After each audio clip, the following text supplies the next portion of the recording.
Hey everybody, tonight's video is called God's Judgment on Belshazzar.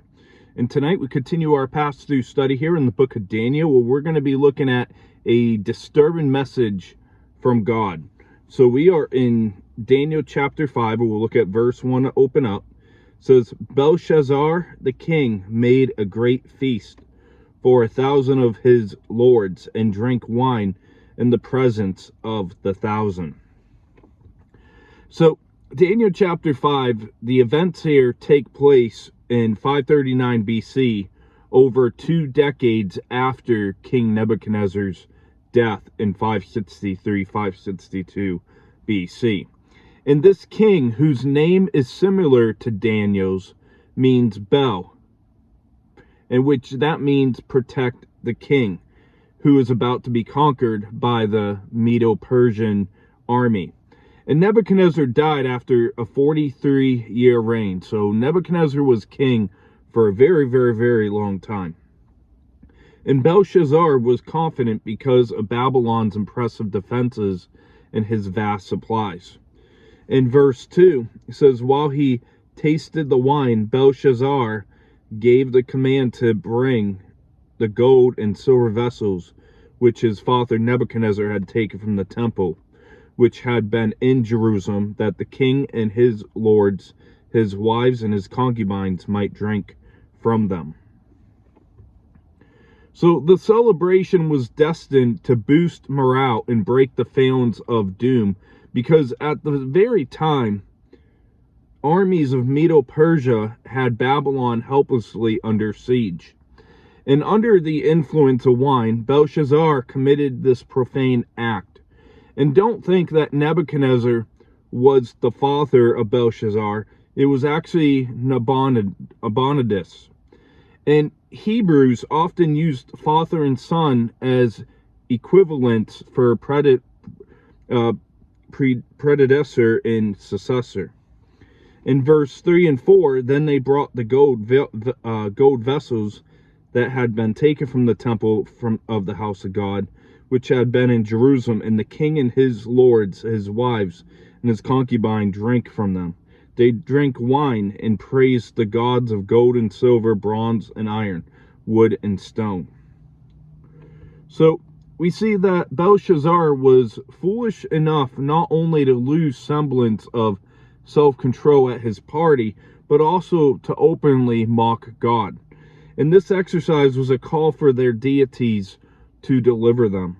And the temple vessels are defiled not only by being put to profane use, but also by being used to honor the false gods of Babylon. And the sense of partying while a hostile army surrounds reminds us of the present-day mindset that we might find around us out there in the world.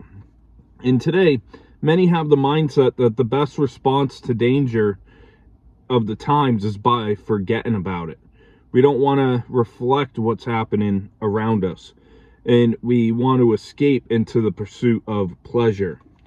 In verse 5, it says, in the same hour the fingers of a man's hand appeared and wrote opposite the lampstand on the plaster of the wall in the king's palace. And the king saw the part of the hand that wrote. So Babylonian hands had taken God's vessels mentioned twice and held them in contempt and dishonor and challenge him. And now the hand that controls all men, in which none can restrain, challenged them. And God's answer to their challenge was clearly as seen in verses 23 through 28 to come. And here they clearly are visible to all, though not easily understood. And the hand mysteriously appearing and writing on the wall is fascinating. And this made a proverbial phrase, the writing on a wall. Verse 6 through 9. Then the king's countenance changed, and his thoughts troubled him, so that the joints of his hips were loosened, and his knees knocked against each other. The king cried aloud to bring in the astrologers, the Chaldeans, and the soothsayers. The king spoke, saying to the wise men of Babylon, whoever reads this writing and tells me its interpretation shall be clothed with purple and have a chain of gold around his neck, and he shall be the third ruler in the kingdom. Now all the king's wise men came, and they could not write, or they could not read the writing, or make known to the king its interpretation. Then King Belshazzar was greatly troubled, his countenance was changed, and his lords were astonished.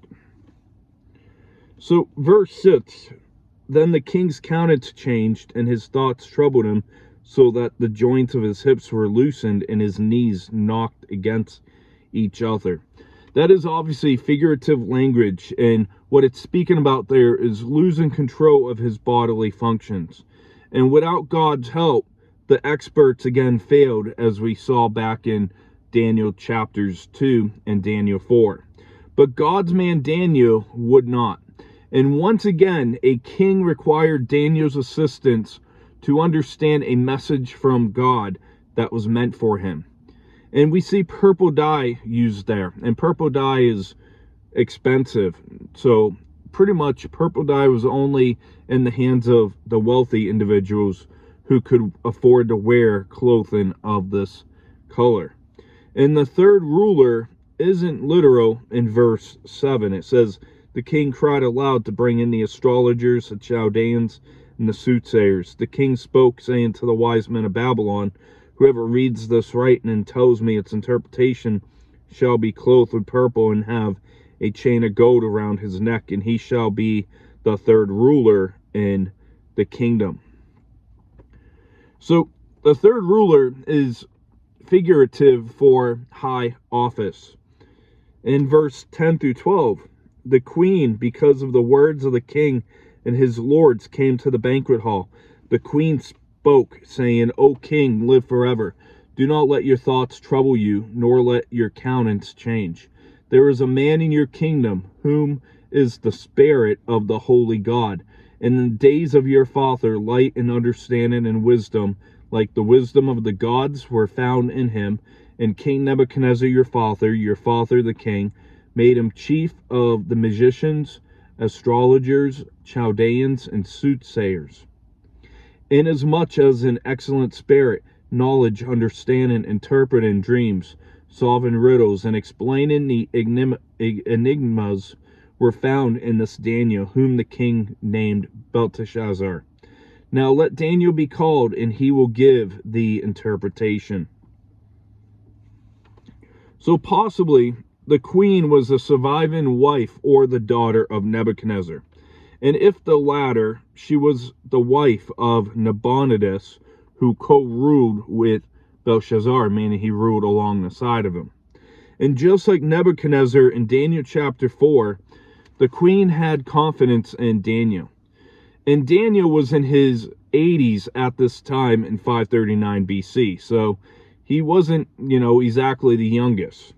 And he was brought as a young man 60 years before in 605 BC. And some theologians, though, believe that the queen was Daniel's mother. And the queen referred to Daniel by his Jewish name, showing respect for his faith and his background. In verse 13-14, then Daniel was brought in before the king. The king spoke and said to Daniel, Are you that Daniel who is the one of the captives of Judah, from Judah, whom my father, the king, brought from Judah? I have heard of you, that the Spirit of the God is in you, and that light and understanding and excellent wisdom are found in you. So, father is used in the same sense as grandfather. When everything seemed great, God and his servants are mocked, neglected, and hidden away. And since Belshazzar didn't think to call for Daniel himself, it seems that his remembrance of Daniel was long ago or just now by the queen. In verse 15-16, now the wise men, the astrologers, have been brought in before me, that they should read this writing and make known to me its interpretation. But they could not give the interpretation of the thing. And I have heard of you that you can give interpretations and explain enigmas. Now if you can read the writing and make known to me its interpretation, You shall be clothed with purple and have a chain of gold around your neck, and shall be the third ruler in the kingdom. So this trio included Daniel along with Belshazzar, Nebuchadnezzar's grandson, who ruled 553 to 539 BC, and Nabonidus between 556 and 539 BC. And the prizes turned out to be the non-existent in light of the city's conquests of that very night. In verse 17 through 23, it says, Then Daniel answered and said before the king, Let your gifts be for yourself, and give your rewards to another. Yet I will read the writing to the king, and make known to him the interpretation. O king, the Most High God gave Nebuchadnezzar your father a kingdom and majesty, glory and honor. And because of the majesty that he gave him, all peoples, nations, and languages trembled and feared before him. Whomever he wished, he executed whomever he wished. He kept alive whomever he wished. He set up, and whomever he wished, he put down. But when his heart was lifted up, and his spirit was hardened in pride, he was disposed from his kingly throne, and they took his glory from him. Then he was driven from the sons of men. His heart was like the beast, and his dwelling was with the wild donkeys. They fed him with grass like oxen, and his body was wet with the dew from heaven, his body was wet. It's already read, with the dew from heaven, till he knew that the Most High God rules in the kingdom of men, and appoints it over whomever he chooses. But you, his son Belshazzar, have not humbled your heart, although you knew all this. And you have lifted yourself up against the Lord of heaven. They have brought the vessels of his house before you. You and your lords, your wives, and your concubines have drunk wine from them. And you have praised the gods of silver and gold and bronze and iron, wood and stone, which do not see or hear or know that the God who holds your breath is in his hands and owns all your ways. You have not glorified. So we see that Belshazzar has not humbled himself, unlike Nebuchadnezzar, who was humbled and then returned to power. In verse 21 says, Then he was driven from the sons of men. His heart was made like the beasts, and his dwelling was like the wild donkeys. They fed him with grass like oxen, and his body was wet with the dew from heaven, till he knew that the Most High God rules in the kingdom of men, and appoints it over it whomever he chooses. So verse 21 summarizes Daniel's theology. And the king has even less excuse for his pride than his father Nebuchadnezzar. And the time of mercy is past. And Daniel, what's interesting here is, unlike before, Daniel isn't troubled here like he was back in Daniel chapter 4, verse 19.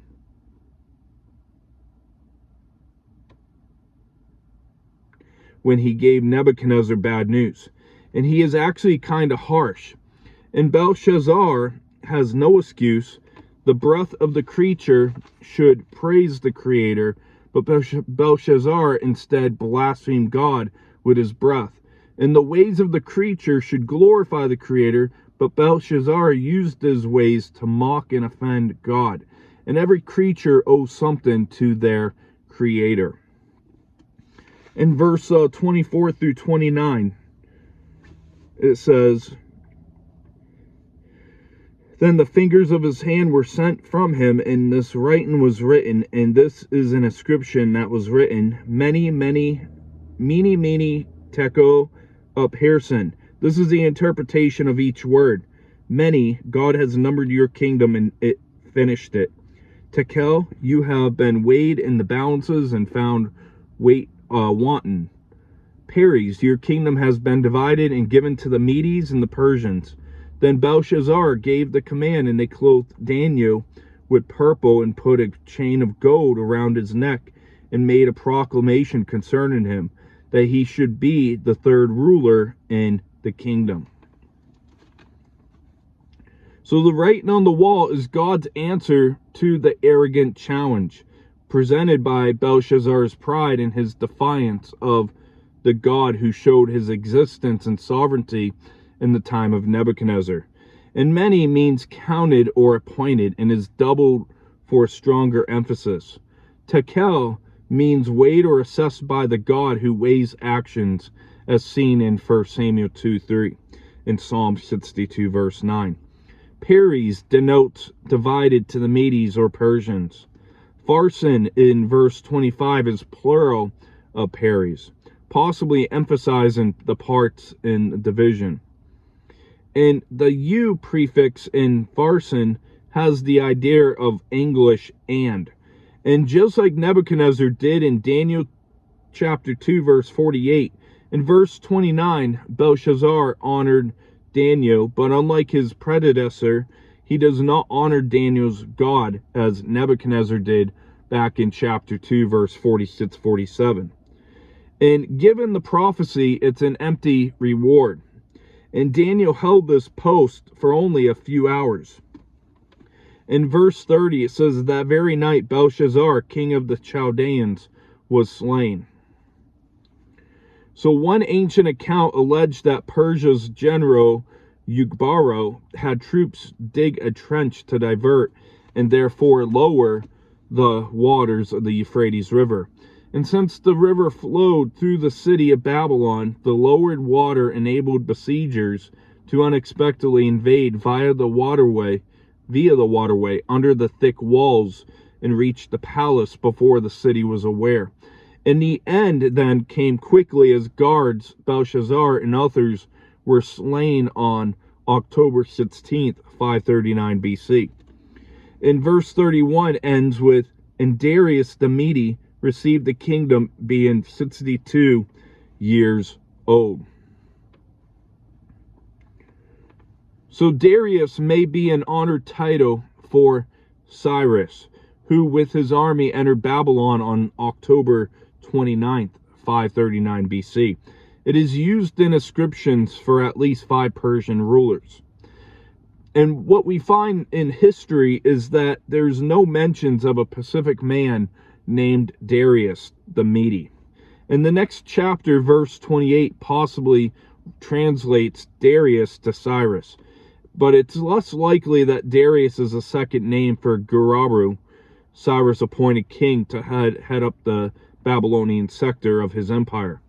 And Gurbaru or Gobryas is distinct from Ugbaro, the general who died soon after conquering Babylon.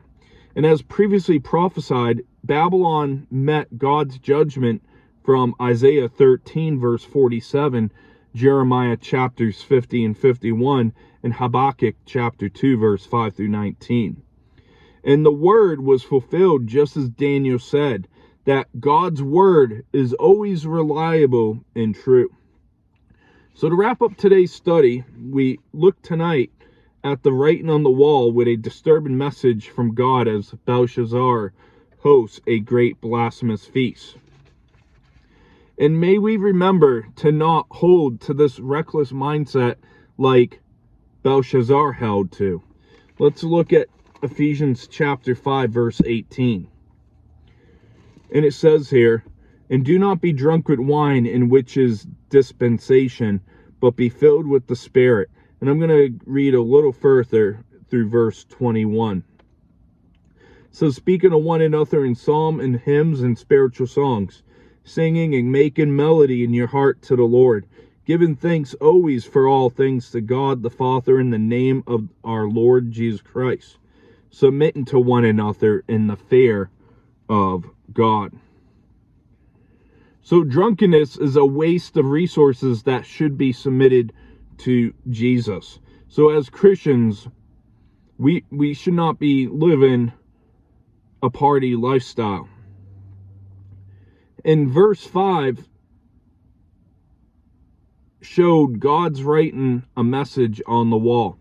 Verse 6 through 9 showed Belshazzar's reaction to the message and his call for someone to interpret the message. Verse 10 through 12 shows Daniel recommended as an interpreter of the message. Verse 13 through 16 shows Belshazzar ask Daniel to interpret the message. Verse 17 through 23 showed Daniel describing Belshazzar's sinful pride. Verse 24 through 28 showed Daniel tells Belshazzar that God's judgment is at the door. Verse 29 shows that Daniel is promoted. And the chapter ended with the death of Belshazzar and the rise of Darius the Mede, who has many different beliefs out there who exactly he was. But we'll see you next as we'll look at Daniel in the lion's den, which is a very common passage that people know in the book of Daniel. And I'll let you know when that study will be. I hope you have a great rest of your evening, a blessed evening. God bless.